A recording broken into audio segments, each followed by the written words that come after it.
पुण्यात्माओं, श्रद्धालु हमेशा अपने गुरुजी के वचन पर अंधविश्वास करता है और वही सफल होता है।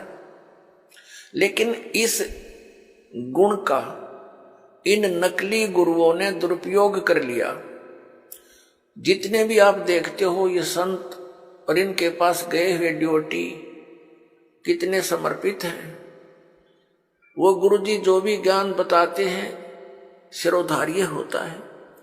उनके विषय में कोई कहता है जैसे तत्व ज्ञान के आधार से हमारे भक्त उन अन्य संतों के शिष्यों को बताते हैं कि आपकी साधना ठीक नहीं, आपके गुरुजी के पास मोक्ष मार्ग नहीं, तो वो बहुत दुखी हो जाते हैं और कहते हैं आप मेरे गुरुजी के बारे में कुछ ना बोलो। तो पुण्यात्माओं, वो ड्योटी तो सही है, उनका आस्था होनी ही चाहिए, लेकिन वो नकली गुरुओं के पास वो श्रद्धा बनाए बैठे। अब जैसे आम के पौधे को बीज कर यदि कोई ये आस्था लगाए बैठा है कि मैं आम खाऊंगा, इसके आम लगेंगे बड़ा होकर, तो वो बिल्कुल सही है, उसका बिल्कुल सही उद्देश्य है और ठीक उसकी क्रिया है।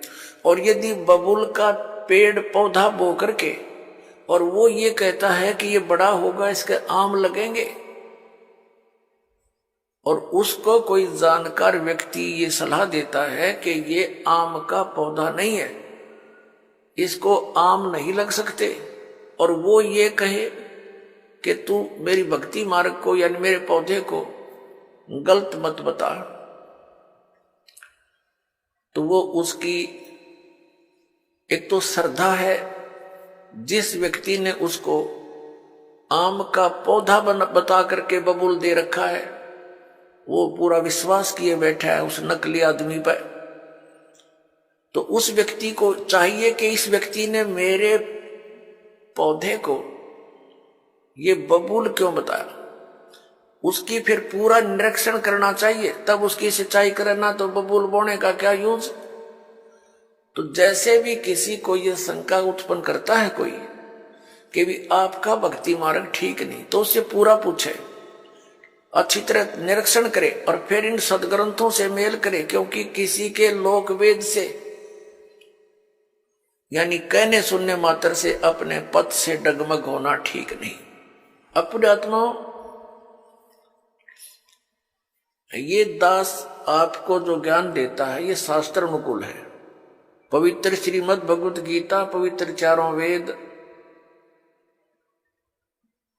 और पवित्र पुराण, ये पवित्र हिंदू धर्म के श्रद्धालुओं के लिए शिरोधार्य है। शिरोधार्य का अर्थ होता है इनमें जो लिखा है वो सत्य है, और इससे बाहर कोई बताता वो असत्य है। असत्य डुप्लीकेट और सत्य ओरिजिनल। तो ओरिजिनल वस्तु से लाभ होगा, डुप्लीकेट से नहीं होगा। श्रीमद् भगवत गीता अध्याय नंबर 16 के श्लोक 23-24 में स्पष्ट किया है कि अर्जुन, शास्त्र विधि को त्याग कर जो मनमाना आचरण करते हैं उनको न तो कोई सुख प्राप्त होता है, न उनकी गति होती है, और न ही कोई सिद्धि को प्राप्त होते हैं, अर्थात यूजलेस। तो फिर फायदा क्या उस भक्ति के करने का।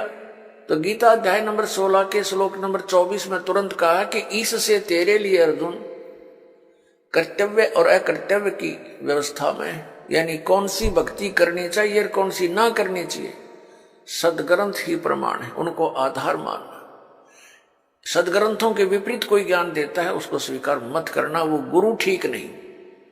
भावार्थ ये है इस पवित्र सदग्रंथ के इस श्लोकों का। तो पुण्यात्माओं, ऐसे तो आपको भी कोई कह सकता है कि आपके गुरुजी का ज्ञान ठीक नहीं, तो उसे प्रमाण लीजिए और फिर अपने प्रमाण दीजिए, और फिर भी आपको कोई भिन्नता लगे तो बेशक किसी को स्वीकार कर लीजिए। लेकिन दास ये दावे के साथ कहता है कि इस विश्व के अंदर इस दास के अतिरिक्त न तो तत्व ज्ञान है और न ही भक्ति का कोई मंत्र समाधान है। सबके पास यूजलेस मंत्र है, मोक्षदायक नहीं है, वो सब झूठे और गलत मंत्र हैं, शास्त्र विरुद्ध ज्ञान है।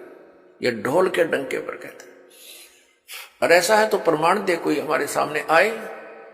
हमने अध्यात्म ज्ञान चर्चा का एक प्रोग्राम चलाया, उसमें सामने आए और अपना पक्ष प्रस्तुत करे।